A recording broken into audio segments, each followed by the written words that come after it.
Morning students. तो students कैसे हैं आप सब लोग? I hope you all are good in your homes. Students I am your SST teacher Vansh sir.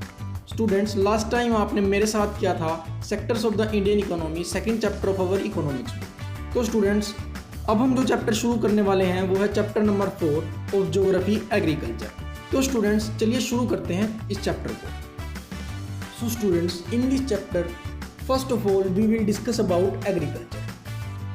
In this part we will see the definition of agriculture, and this is also our first question of the chapter, that what is agriculture. So let's see students. The science or practice of farming including cultivation of the soil for the growing of crops and the rearing of animals to provide food, wool and other products. तो students basically हम कह सकते हैं कि agriculture वो process है जहाँ पर हम एक्सप्लॉइट करते हैं नेचर को और एनिमल्स को और उनसे जो है प्रोडक्ट्स बनाते हैं। स्टूडेंट्स एग्रीकल्चर में हम बेसिकली जो है रॉ मटेरियल तैयार करते हैं। अब वो प्रोडक्ट्स किसी भी टाइप के हो सकते हैं, जैसे फूड प्रोडक्ट्स या वूल प्रोडक्ट्स या एनी अदर प्रोडक्ट्स। तो स्टूडेंट्स यहाँ पर आप मुझे बताइए कि एग्रीकल्चर कौन से सेक्टर में आता है? प्राइमरी सेक्टर, सेकेंडरी सेक्टर और tertiary sector. Yes students, agriculture comes in primary sector. So students, let's come to the next topic. Students, next part of the chapter is types of farming. Students, in this part we will discuss about different types of farming, or you can say different methods of farming. So students, let's see. Students, we have 4 types of farming. Number 1 is primitive subsistence farming, number 2 is intensive subsistence farming, and number 3 is commercial farming, and the last one is plantation farming. So students, let's come to the first one, primitive subsistence farming. Number 1 is primitive subsistence farming. So let's see students, what is primitive subsistence farming. Number 1 is this is still practiced in India. Number 2 is this is practiced in small plot of land with primitive tools like hoe, dhow and digging sticks. It depends upon monsoon and climatic condition. Number 4 is it is slash and burn agriculture. Number 5 is land productive is low because farmers don't use fertilizers and other modern inputs. तो students primitive subsistence farming एक type का cyclic process होता था। इसमें क्या होता था, जैसे कि जंगल के एक छोटे पार्ट को या प्लॉट को जलाकर वहाँ पर 2 या 3 साल के लिए जो है क्रॉपिंग की जाती थी, एग्रीकल्चर प्रोसेस जो है की जाती थी। उसके बाद जब वो लैंड जो है अनप्रोडक्टिव हो जाता था तो एक नए जो पीस ऑफ लैंड को क्या किया जाता था, जलाया जाता था, उसे साफ किया जाता था, फिर वहाँ पे एग्रीकल्चर की जाती थी। तो स्टूडेंट्स इसीलिए इसे स्लैश एंड बर्न एग्रीकल्चर भी कहा जाता है। और स्टूडेंट्स इसमें जो इक्विपमेंट्स यूज होते थे वो बिल्कुल ओल्ड होते थे, जैसे कि होए, दाव एंड डिगिंग स्टिक्स। तो इसलिए जो है ये एग्रीकल्चर बहुत ज़्यादा फायदेमंद नहीं होती थी और ज़्यादातर ये डिपेंड्स रहती थी मॉनसून पे या क्लाइमेटिक कंडीशंस पे। और स्टूडेंट जो ये प्रिमिटिव सब्सिस्टेंस फार्मिंग है ये ज़्यादातर 20th सेंचुरी से पहले पूरे वर्ल्ड में की जाती थी, बट आज भी हम देखते हैं कहीं ना कहीं इंडिया में ये आज भी की जाती है। तो स्टूडेंट्स ये थी हमारी primitive subsistence farming.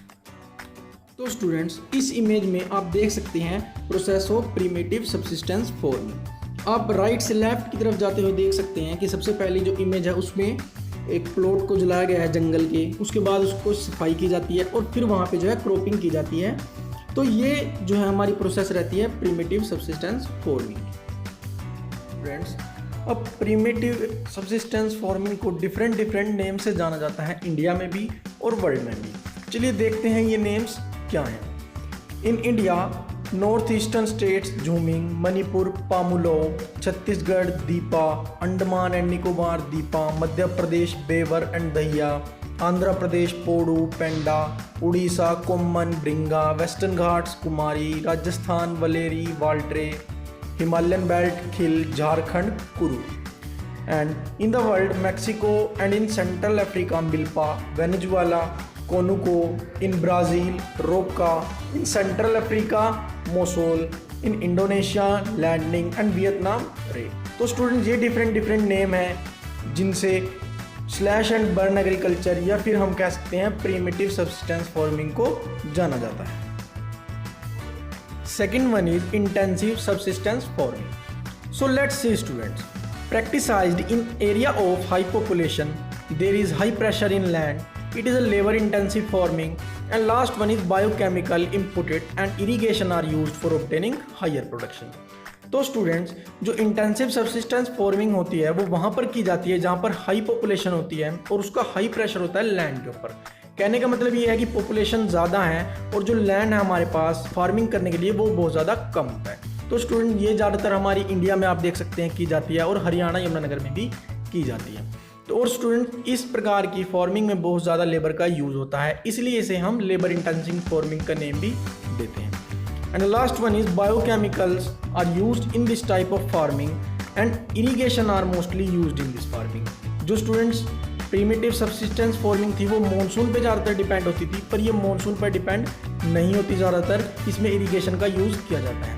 And one more thing students, इसमें जो है टेक्नोलॉजिकली एडवांस इक्विपमेंट्स का यूज़ होता है, ना कि प्रीमिटिव सब्सिस्टेंस फार्मिंग की तरह दूसरे इक्विपमेंट्स का जो कि बहुत ज़्यादा ओल्ड होते हैं। तो स्टूडेंट्स, ये है हमारी इंटेंसिव सब्सिस्टेंस फार्मिंग। तो चलिए स्टूडेंट्स, इसे हम एक इमेज में भी आइडेंटिफाई करते हैं।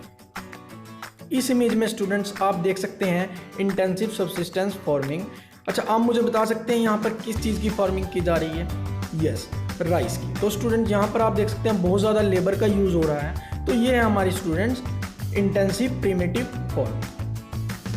Number 3 is commercial farming. So let's see students, number 1 is higher doses of modern inputs. Means इस तरह की फार्मिंग में हम देखते हैं ज़्यादातर केमिकल्स का बहुत ज़्यादा यूज़ किया जाता है और मॉडर्न इक्विपमेंट्स का बहुत ज़्यादा यूज़ किया जाता है। Number 2 is the degree of commercialization varies from one region to another. Mean जो डिग्री होती है कमर्शियलाइजेशन की वो वेरी करती है वन रीजन से another region. And number 3 and last one is example, rice is commercial crop in Punjab and Haryana but subsistence crop in Orissa. तो student, अब हमने लास्ट जो टॉपिक था हमारा वो था इंटेंसिव सबसिस्टेंस फार्मिंग और उससे पहले था प्रीमिटिव सबसिस्टेंस फार्मिंग। तो दोनों में क्रॉप्स जो थी स्टूडेंट्स हमारी सबसिस्टेंस क्रॉप्स थी, या फार्मिंग के जो है टॉपिक थे। अब स्टूडेंट, ये है कमर्शियल फार्मिंग। इसके नेम से ही आपको पता चलता है कि ये जो फार्मिंग की जाती है ये ट्रेड के जो है इसका एम मेनली ट्रेड रहता है। तो स्टूडेंट, आप ये नहीं कह सकते कि जो सबसिस्टेंस क्रॉप होगी वो कमर्शियल क्रॉप नहीं हो सकती, ऐसा नहीं है स्टूडेंट। अब देखिए, राइस है वो एक कमर्शियल क्रॉप है पंजाब और हरियाणा में, जबकि वही राइस उड़ीसा में हमारी हम देख सकते हैं कि सबसिस्टेंस क्रॉप बन जाता है। तो स्टूडेंट्स, ये थी हमारी कमर्शियल फार्मिंग। चलिए अब हम इसे आइडेंटिफाई करते हैं एक इमेज में।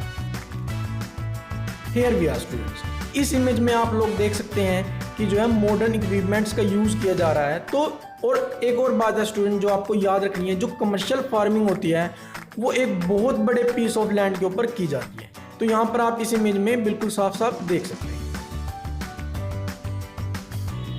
Fourth one is plantation farming. So this is last farming in this topic students. तो स्टूडेंट, ये जो प्लांटेशन फार्मिंग है ये मेरी फेवरेट है, क्योंकि इसके अंदर फ्रूट्स का भी जो है फार्मिंग की जाती है और फ्रूट्स खाने तो हम सबको अच्छे लगते हैं। सो let's see students, number 1 is it is a type of commercial farming. तो स्टूडेंट, ये जो फार्मिंग है ये कमर्शियल फार्मिंग के अंदर ही आती है।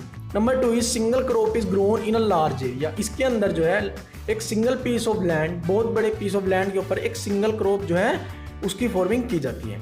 Number 3 is it has an interface of agriculture and industry. ये दोनों चीज़ों से रिलेटेड है, एग्रीकल्चर एंड इंडस्ट्री से।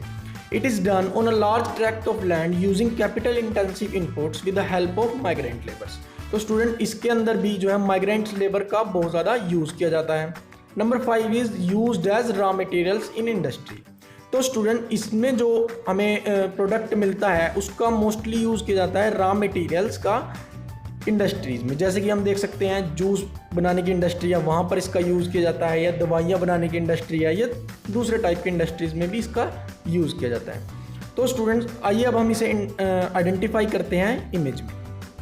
इस इमेज में स्टूडेंट्स आप देख सकते हैं बनाना का जो है फार्मिंग यहाँ पे की गई है। तो स्टूडेंट, आप देख सकते हैं कि एक सिंगल जो है पीस ऑफ लैंड के ऊपर बहुत ज़्यादा मतलब बनाना के ट्रीज लगाए गए हैं।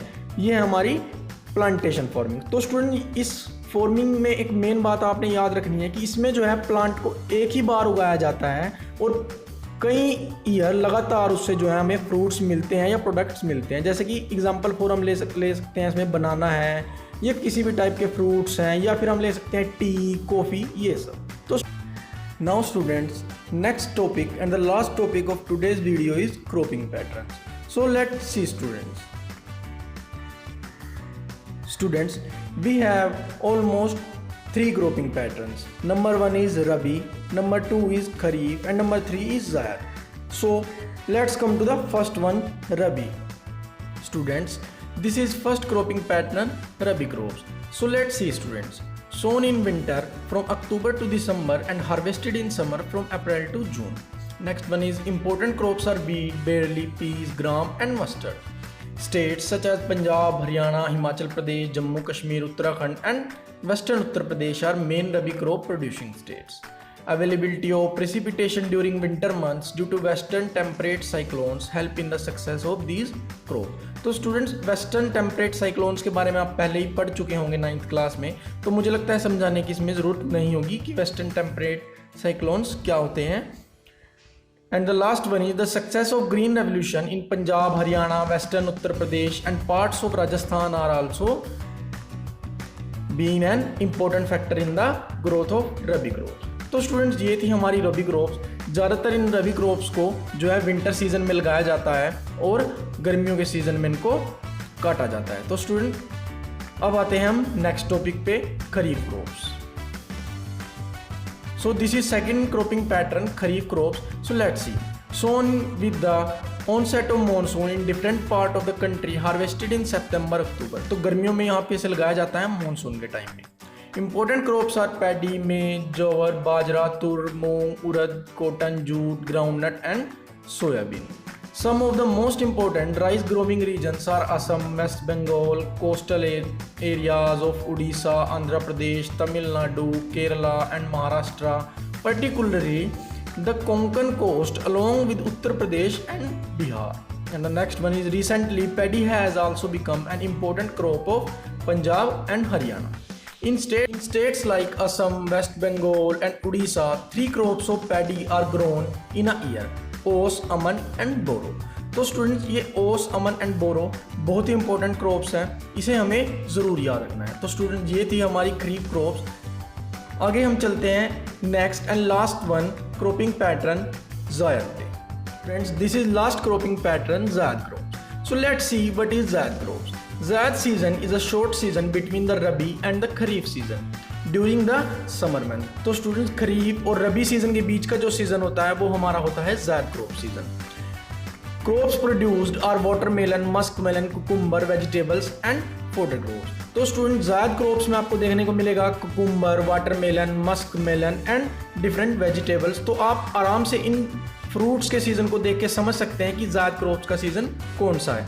तो मेरा क्वेश्चन स्टूडेंट्स आपसे ये है कि जो अब सीज़न चल रहा है वो कौन सा सीज़न है, रबी, खरीफ और ज़ायद क्रॉप्स. स्टूडेंट्स, तो ये थी हमारी आज की वीडियो. नेक्स्ट वीडियो में हम डिस्कस करेंगे इस चैप्टर का नेक्स्ट पार्ट, जो कि डिफरेंट हमारी क्रॉप्स हैं, राइस, व्हीट या एक्सेट्रा. तो आज की वीडियो में इतना ही स्टूडेंट्स. अब हम मिलेंगे next video. So students, stay home, stay safe.